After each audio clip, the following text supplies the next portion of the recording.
Hello and welcome to Spectrum News at 4. My name is Saga Robert, coming to you live from Uyo, the capital city of Keyamo. Let's take a look at the headlines.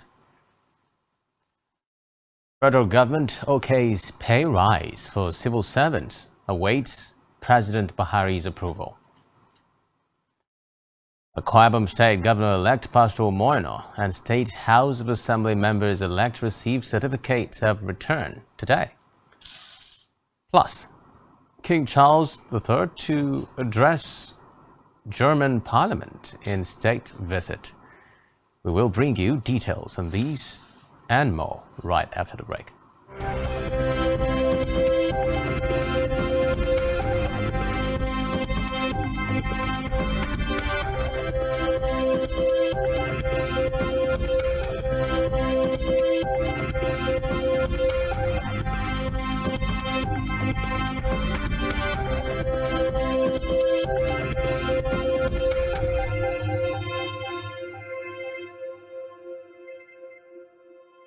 We begin the news this evening with a report that the Minister of Labour and Employment, Chris Ngige, has revealed that the federal government has approved a pay raise for civil servants in the country. Ngige made this known in an interview today. The minister said the salary increment became important in view of the current economic reality of the country. However, noting that President Buhari is yet to approve the percentage used for the increment. According to him, the pay rise was already included in the 2023 budget and took effect from January 1, 2023. In another development, the Code of Conduct Bureau CCB is set to commence investigation of Atiku over the diversion of public funds while he was Vice President of Nigeria through Special Purpose Vehicles SPVs. According to a brief statement by Assistant Head of Chambers at the Festus Keyamo Chambers, John Ineto, the communique further disclosed that the Bureau has invited the Minister of State for Labour and Employment, Festus Keyamo, to come forward to adopt his petition. Meanwhile, Keyamo is also to help the CCB secure the presence of the whistleblower Michael Achimugu to assist in the investigation.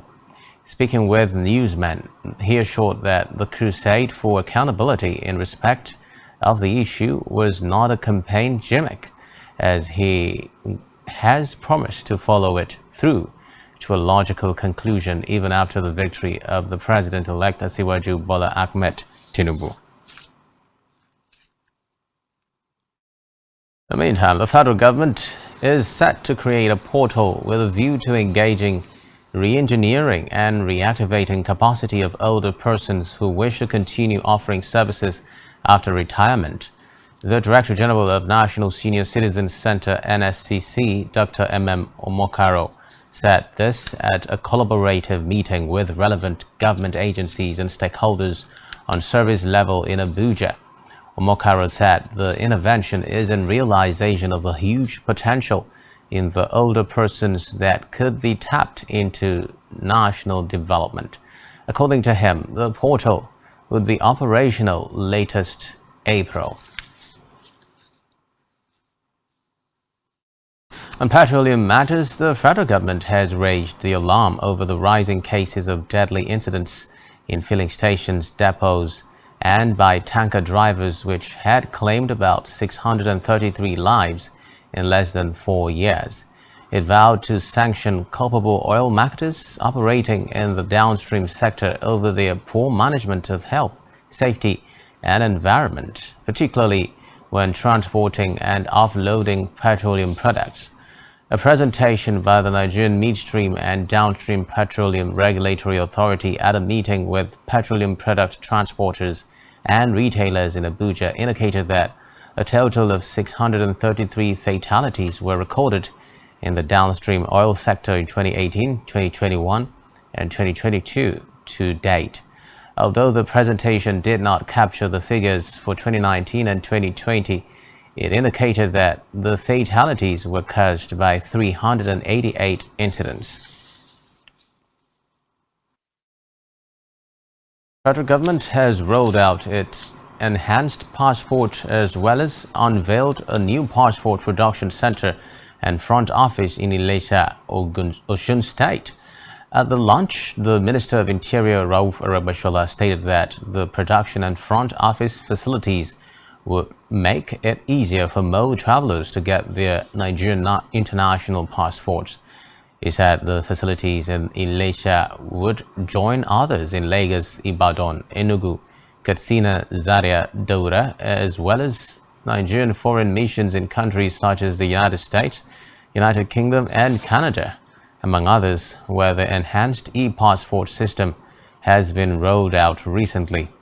In a statement, Arabashola noted that the Nigerian Immigration Service has continued to make remarkable contributions to the overall service delivery and accomplishments of the mandate of the Ministry of Interior, which he had supervised in 4 years.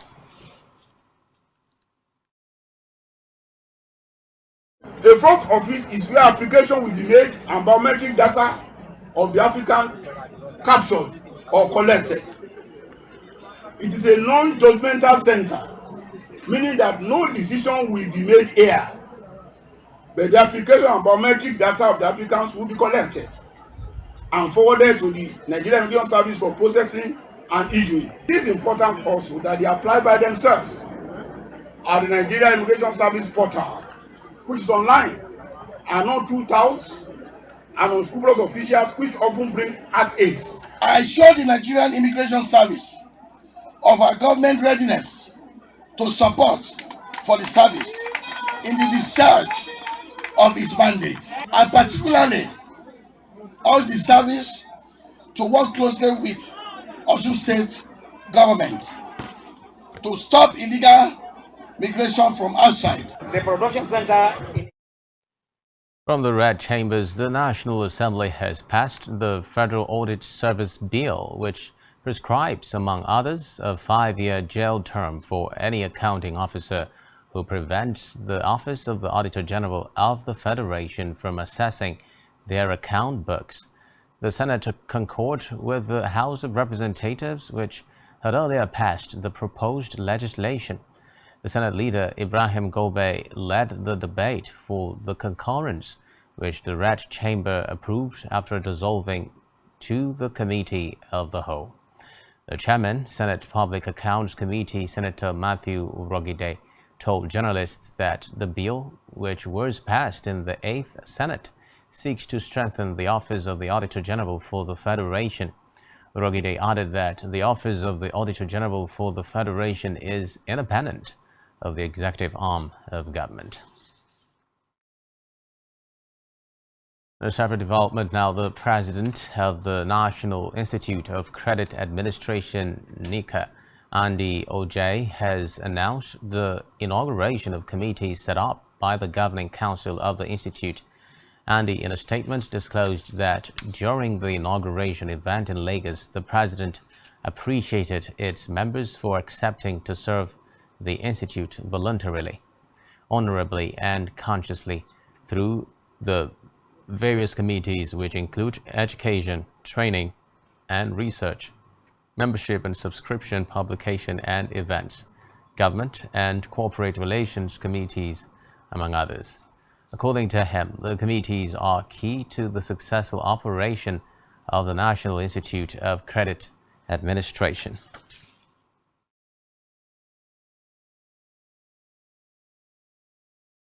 Away from that, now the National Drug Law Enforcement Agency (NDLEA) has conducted a regional training for 6 West African countries on how to dismantle clandestine laboratories with a view to strengthening regional action against drug cartels. Reports say the training, which took place in Abidjan, Côte d'Ivoire, was part of an ECOWAS project co-funded by the European Union (EU), German Federal Foreign Office and United Nations Office on Drugs and Crime (UNODC). According to the report, the 6 other West African countries involved were Republic of Benin, Ghana, Sierra Leone, Liberia, Gambia, Côte d'Ivoire, and Nigeria. Meanwhile, NDLEA stated that its experiential knowledge to teach other West African countries the practical know-how of handling illicit laboratories was acquired from the dismantling of 21 clandestine laboratories found in Nigeria since 2011. In a separate development, the World Food Programme, an organization within the United Nations, says 32% of Nigerians do not have enough food to consume. According to the organization, 170 million people do not have sufficient food to consume across 19 countries. In a March 28 update of the Hunger Map Live with Western Africa Insights and Key Trends, the countries with the highest prevalence of insufficient food consumption are Niger, Mali, Burkina Faso, Guinea, Chad, Sierra Leone, Cameroon, Liberia, Central African Republic, Togo, Guinea-Bissau, and Nigeria. In its latest food security update, the World Bank revealed that food insufficiency in Nigeria increased from 29% to 32% over the last 3 months.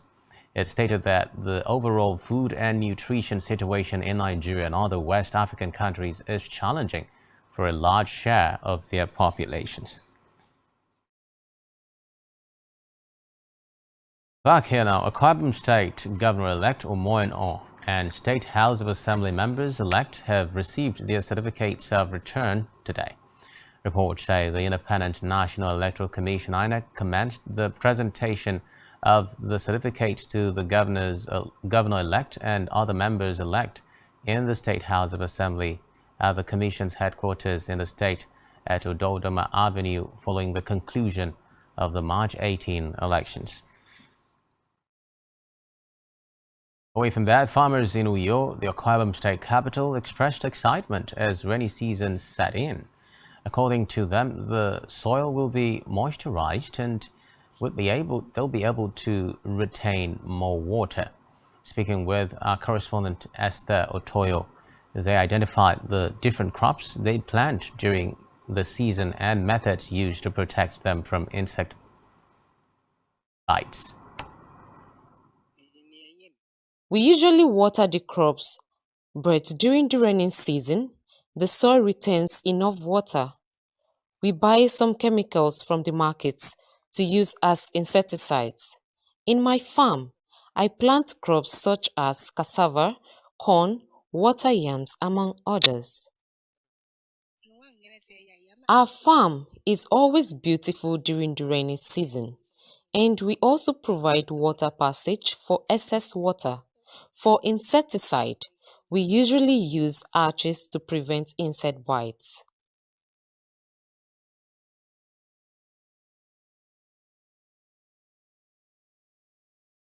Disclosed that excess water in the soil can affect their crops negatively rather than growing them. When the rain becomes heavy, we usually harvest our water leaves and other crops to a more comfortable land where water will not destroy them.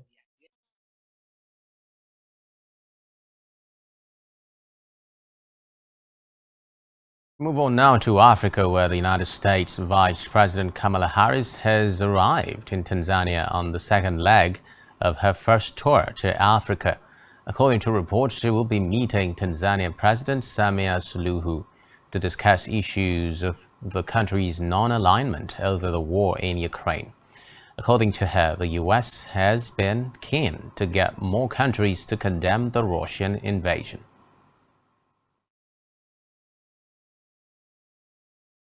Still in Africa, Kenya Interior Ministry has said that the country is on the brink of chaos, a situation of grave danger to the rule of law and the stability of the country. The ministry has deployed a robust police presence to stop the irretrievable anarchy ahead of more opposition protests planned. According to the president's official residence, roadblocks have been mounted on roads leading to the State House. The foreign scene, Britain's Charles III will address the German Parliament today, becoming the first monarch to do so on the occasion of his inaugural state visit as king. Germany marks the first trip abroad for Charles since ascending the throne and is being interpreted as a strong gesture to build post-Brexit ties with the continent.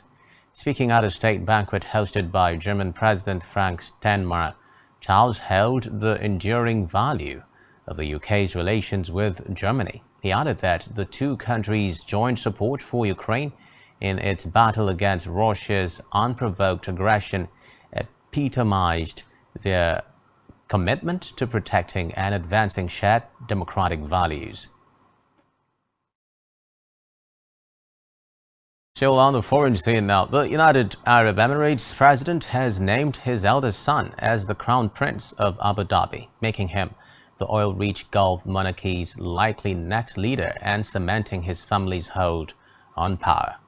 Recall that it was part of the biggest political shake-up since Sheikh Mohammed, sometime known as MBZ, and the UAE's longtime de facto ruler, became president last May following the death of his half-brother Sheikh Khalifa, who had been sidelined by ill health for years. MBZ's brother, Sheikh Mansour bin Zayed, the owner of Manchester City Football Club, became vice president, joining Dubai's ruler and UAE Prime Minister Sheikh Mohammed bin Rashid Al Maktoum in the role. Meanwhile, two other brothers of the president, Tanoun bin Zayed, the UAE's national security advisor and chairman of the Atiku Sovereign Wealth Fund, and Hazza bin Zayed, became deputy rulers of Abu Dhabi, which controls the bulk of the country's oil reserves. Still to come in the news.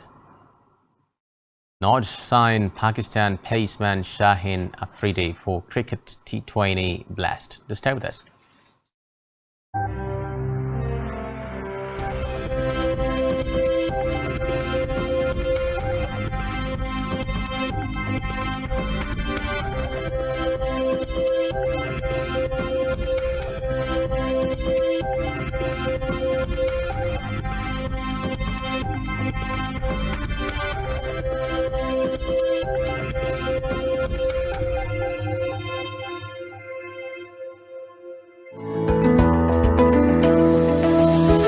Business exists only to meet the needs of the people, but there's an extra advantage if your product and services are pitched on a platform that gives you the added advantage over your competitors. For your desired return on investment and so much more, advertise on Spectrum Television, on StarTime's DTH Channel 421 and on free-to-air with a frequency of 12733. Spectrum Television, broadening your horizon.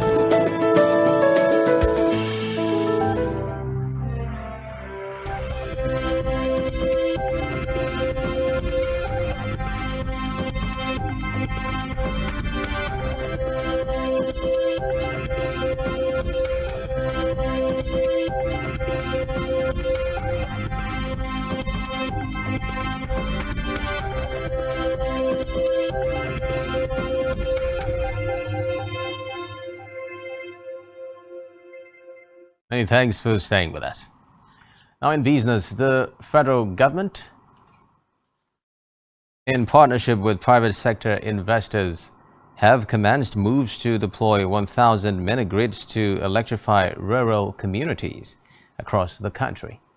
Speaking at the Rural Electrification Fund Call 3 Bidders Workshop in Abuja, the Managing Director, Rural Electrification Agency REA, Ahmad Salihijo, who was represented by the agency's Executive Director of Corporate Services, Olani Olaba, announced that over 1,000 mini-grids would be built nationwide under the REF program and other off-grid initiatives. Olaba stated that from the inauguration of various REF projects, including REF Calls 1 and 2 mini-grid projects, they have proven that renewable energy technology is good economics and that the business models work.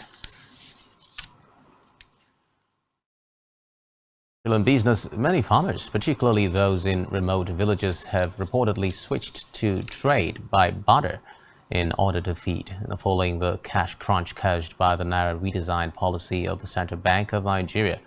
According to the President, All Farmers Association of Nigeria, AFAN, Kabir Ibrahim, the latest findings by the association indicated that farmers lost about 30 billion naira due to the naira crisis, noting that all arms of the agricultural sector were hit by the painful CBN policy.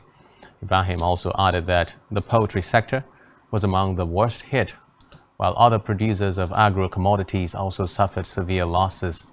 It therefore urged the CBN to increase the release of cash so that it could spread to villages and other remote areas across the country where farmers were practicing trade by barter. Now in health, the federal government, Sight Savers Nigeria and other non-governmental organizations are reportedly developing a national guideline for the management of morbidity and disability induced by neglected tropical diseases (NTDs) in the country. Speaking at the Sight Savers Nigeria Morbidity Management and Disability Prevention meeting in Abuja, the national coordinator of the NTDs program of the Federal Ministry of Health, Nse Akpan, said the guidelines would eliminate lymphatic filariasis, popularly called elephantiasis, among others. According to reports, NTDs are a diverse group of 20 conditions that are mainly prevalent in tropical areas where they affect more than 1 billion people living in impoverished communities.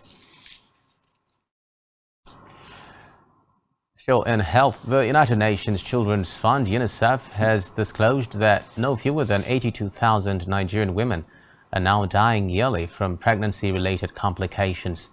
UNICEF Chief of Health in Nigeria, Eduardo Saladas, disclosed these in Lagos at a media dialogue on COVID-19 and routine immunization hosted by UNICEF Nigeria.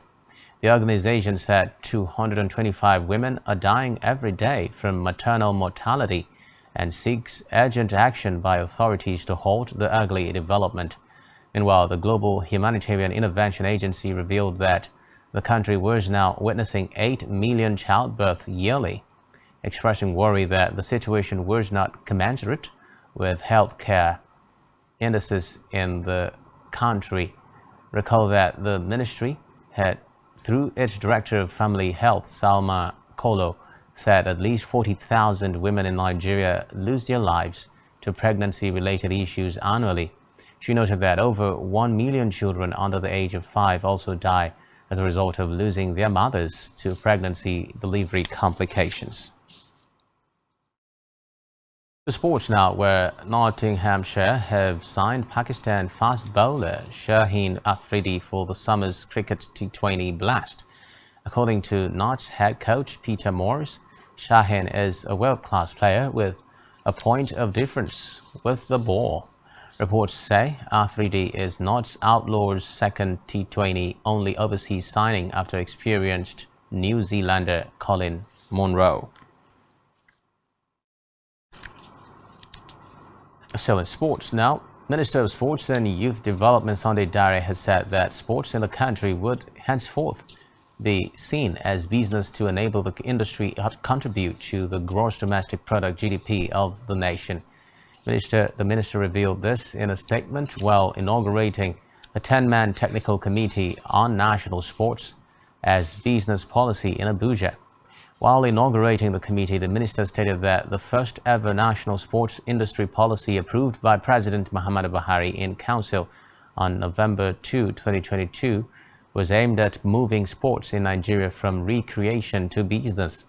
Dare stated that the committee, which would be coordinated by the Minister of Finance Zainab Shamsuna Ahmed, had the responsibility of working out the modalities for the successful transition of sports in the country from recreation to business. Now, entertainment news. The 2023 lineup for Lollapalooza Chicago, one of the largest music festivals in the USA, has been announced.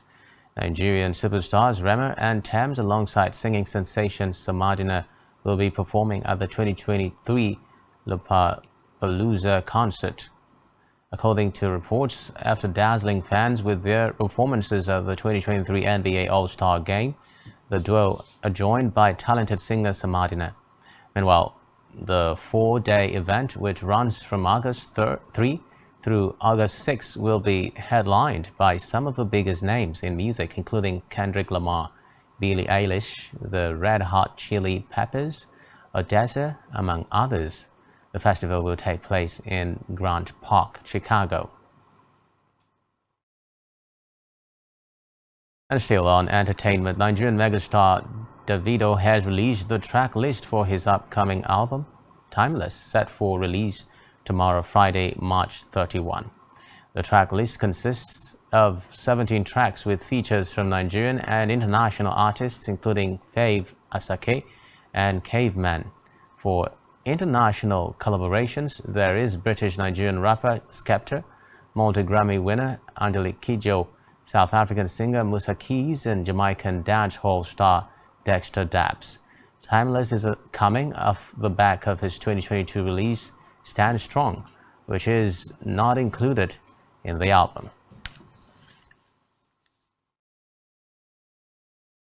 That's all we have for you at this time. Do ensure to follow us on social media and subscribe to our YouTube channel, all of which you can find on our website, spectrumtv.ng.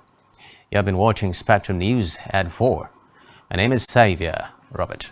Do enjoy the rest of our day programming. Bye-bye for now.